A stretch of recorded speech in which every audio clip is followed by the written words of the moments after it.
ज्योतिबाच्या नावानं चांगलं सलाबत प्रमाणे 200 वर्षाची परंपरा अखंडपणे राखत ठेवत आलेली आहे ही देवदादा सासनकाठी चव्हाडगल्ली बेळगाव। आज ह्या जत्रेची गोल्हातली जत्रा संपन्न होऊन सांगता झालेली आहे।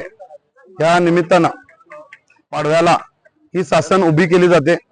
त्यानंतर बेळगावच्या इंगळ्या करून षष्टीला ही सासनकाठी पायी दिंडी बैलगाड्यांसह ज्योतिबा डोंगरला प्रस्थान होते।